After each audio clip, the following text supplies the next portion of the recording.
ناظرین، خیبر پختونخوا کی کابینہ سے منظور ہونے والا مائنز اینڈ منرلز بل نہ صرف ایک قانونی مسودہ ہے بلکہ اس خطے کی قدرتی جو دولت ہے اس پر سیاسی اختیار کی ایک نئی جنگ کا آغاز بھی ہے۔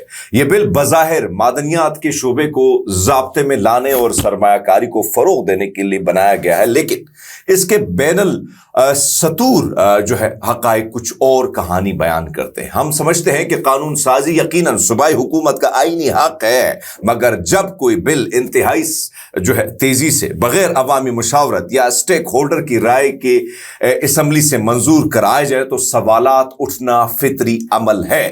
مسودے کے کئی حصے جو ہے اس میں مبہم ہے اور ابہام اس میں پایا جاتا ہے، یا پھر ایسی زبان کا استعمال کیا گیا ہے جو قانونی اصلاحات میں بہت کچھ چھپا سکتا ہے۔ بل کے بعض نکات جو ہے وفاق کو معدنی وسائل پر بلا واسطہ یا بالواسطہ کنٹرول دیتے ہیں جو آئین کے تحت صوبائی اختیار میں آتے ہیں۔ بعض دفعات سے ایسا تاثر ملتا ہے کہ وفاقی ادارے یا کمپنیاں کسی تیسرے فورم کے ذریعے صوبائی اجازت کے بغیر بھی مداخلت کر سکتی۔ مقامی قبائل یا عوام کے مشورے یا رضامندی کی شرط واضح نہیں ہے، جو کہ خاص طور پر قبائلی اور پسماندہ علاقوں میں اہم ہے۔ مائننگز لائسنس دینے کا طریقہ کار مبہم اور غیر شفاف ہے۔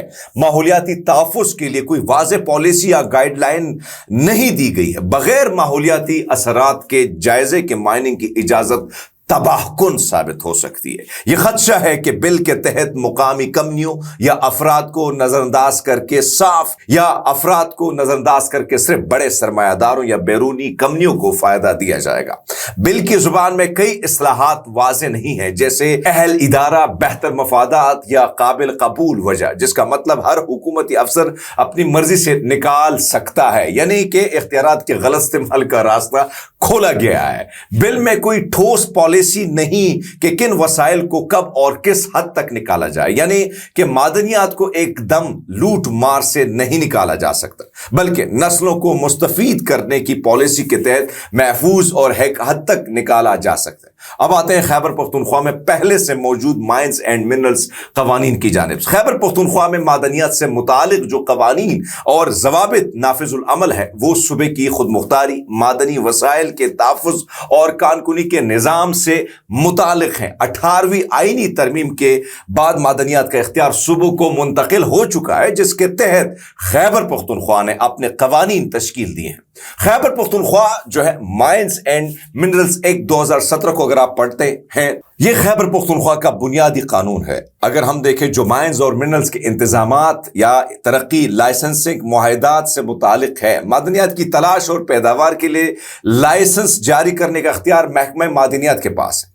مقامی سرمایہ کاروں کی حوصلہ افزائی اور شفاف عمل کا وعدہ اس میں کیا گیا ہے۔ اسی طرح اگر ہم تھوڑا سا اور ماضی میں جاتے ہیں اور 2005 کے قوانین جس نے یعنی 2018 میں اس میں ترمیم کی گئی، یہ قواعد mining licence, leasers renewal fee اور دیگر جو ہے ضوابط کو تفصیل سے بیان کرتے ہیں۔ مائننگ کا اختیار پہلے آئے اور پہلے پائیے کی بنیاد پر دیا جاتا ہے۔ سیکیورٹی، ماحولیاتی اثرات اور مزدور کے تحفظ سے متعلق بھی بل میں شرائط رکھی گئی ہیں۔ بعض اہم معدنیات جیسے سونے، یورینیم، کوبالٹ وفاقی منظوری اس کے لیے درکار ہوتی، لیکن صوبائی خود مختاری اہم ہے۔ اس طرح Khyber Pakhtunkhwa mines sector act 2019 میں موجود بہت ساری چیزیں ہیں جو بہت شاندار ہے۔ قانونی معدنیات کے شعبے میں اگر ہم دیکھیں بہتر گورننس، شفافیت اور جواب دہی کے لیے بتایا گیا ہے، یہ بل اس میں بڑی شکیں ڈالی گئی ہیں۔ لیکن Khyber Pakhtunkhwa minerals development authority کی تشکیل اس قانون کے تحت جدید ڈیجیٹل سسٹم کے تحت معدنی ڈیٹا اور لائسنسنگ شروع کی گئی۔ غیر قانونی کانکنی کے خلاف سخت سزائیں متعارف کروائی گئی اس بل میں۔ اس طرح ماحولیاتی تحفظ بل 2014 بھی موجود ہے۔ یہ بل کانکنی کے ماحولیاتی اثرات سے متعلق شرائط اور گائیڈ لائن جو ہے وہ فراہم کرتا ہے۔ مائنز اور منرلز کے حوالے سے خیبر پختونخوا کے موجودہ قوانین کا 2025 کے مجوزہ سے بل جو ہے موازنہ کرے تو کچھ اہم تضادات جو ہیں وہ سامنے آ چکے ہیں۔ سب سے پہلے مقامی سرمایہ کاروں کے کردار سے متعلق بات کرتے ہیں۔ 2017 ایکٹ میں مقامی سرمایہ کاروں کی حوصلہ افزائی کا وعدہ کیا گیا تھا، ان کے لیے آسانی اور سہولت کاری فراہمی کا جو ہے وہ ذکر موجود ہے۔ 2025 کے مجوزہ بل میں مقامی سرمایہ کاروں کو نظر انداز کر دیا گیا ہے اور بڑے نجی یا بیرونی سرمایہ کاروں کو ترجیح دی جا رہی ہے۔ اسی طرح شفاف اور لائسنسنگ کی بات کریں تو 2005 کے قواعد اور 2009 کے ایکٹ کے مطابق پہلے پائیے کی بنیاد پر ڈیجیٹل سسٹم اور شفاف لائسنسنگ کا طریقہ متعارف کروایا گیا، جبکہ 2025 کے اس بل میں لائسنسنگ کے اختیارات کو محدود جو ہے افراد کو یا اتھارٹیز کے حوالے کرنے کا منصوبہ ہے۔ سب سے اہم معاملہ صوبائی خود مختاری کا ہے۔ موجودہ قوانین میں 18ویں ترمیم کے بعد واضح طور پر معدنیات کو صوبائی اختیار میں رکھا گیا ہے، جبکہ 2025 کے مجوزہ بل میں بعض شقوں سے وفاق یا مخصوص اتھارٹیز کے ذریعے غیر ملکی اداروں کی براہ راست مداخلت کا راستہ کھلتا نظر آتا ہے، جو آئینی خود مختاری کے منافی ہے۔ اسی طرح 2025 کا یہ بل بظاہر ترقی اور سرمایہ کاری کے نام پر لایا گیا ہے، مگر اس میں نہ مقامی حقوق کی ضمانت دی گئی ہے، نہ شفافیت کا کوئی مضبوط فریم ورک موجود ہے۔ اس کے برعکس 2005، 2017، 2019 کے قوانین ایک مکمل قانونی ڈھانچہ فراہم کرتے ہیں جسے بہتر مزید بنانے کی ضرورت تھی۔ پاکستان میں معدنیات سمٹ 2025 کی، جس میں امریکہ سرمایہ کاروں کی دلچسپی بھی کچھ بڑے سوالات اٹھا رہی ہے۔ جیسے ہی امریکہ کے صدر ڈونلڈ ٹرمپ عالمی سطح پر قیمتی معدنیات پر اپنی گرفت مضبوط کرنے کی کوشش شروع کرتے ہیں تو پاکستان ایک نئے میدان کشمکش کے اس میدان میں داخل ہو چکا ہے۔ پاکستان کے پاس سونا، کاپر، لیتھیم، کوبالٹ، ریئر ارتھ جیسے خزانے موجود ہیں اور عالمی طاقتیں ان پر نظریں گاڑی بیٹھی ہیں۔